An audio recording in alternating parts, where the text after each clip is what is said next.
Jadi geng, di dalam dokumen perjanjian perdagangan timbal balik yang ditandatangani oleh Presiden Prabowo dan Donald Trump, dijelaskan kalau Indonesia bakal membebaskan produk-produk Amerika dari persyaratan serta pelabelan halal. Nah, poin halal ini tercantum di dalam dua pasal dokumen perdagangan tersebut. Pertama, ketentuan tentang halal disebutkan di pasal 2.9.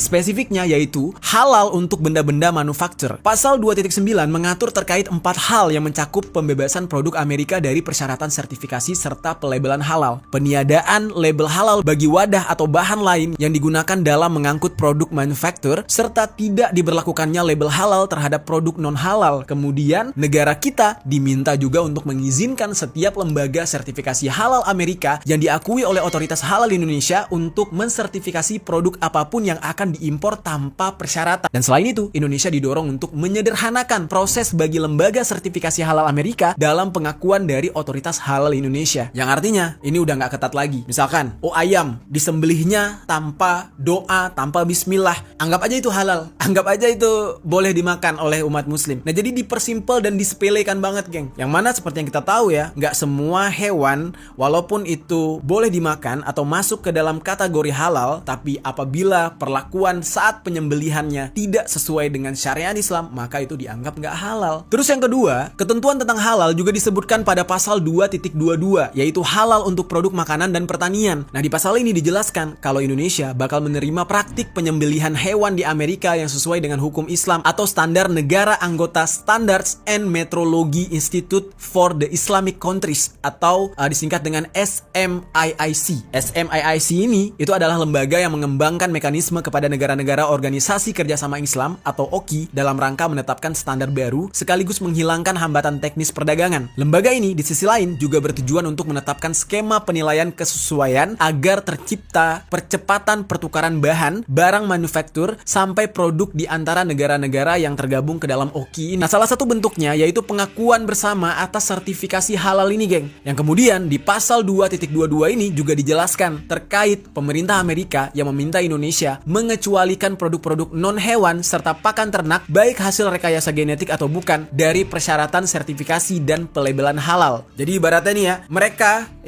meminta kalau untuk urusan hewan, ayam, sapi, ikan, babi, dan lain-lain, oke, itu boleh dipisahkan halal dan haramnya. Tapi untuk pakannya mereka, ya, untuk pakan ayam, pakan hewan, jangan dipisah-pisahkan dong. Semuanya dihalalin aja. Walaupun misalkan ayamnya makan daging babi cincang misalkan, udah itu dianggap halal. Nah, inilah yang agak sedikit tidak bisa diterima. Di saat itu, pemerintah Amerika juga mendesak Indonesia mengecualikan wadah dan bahan lain yang bisa dipakai untuk mengangkut makanan atau produk pertanian dari persyaratan sertifikasi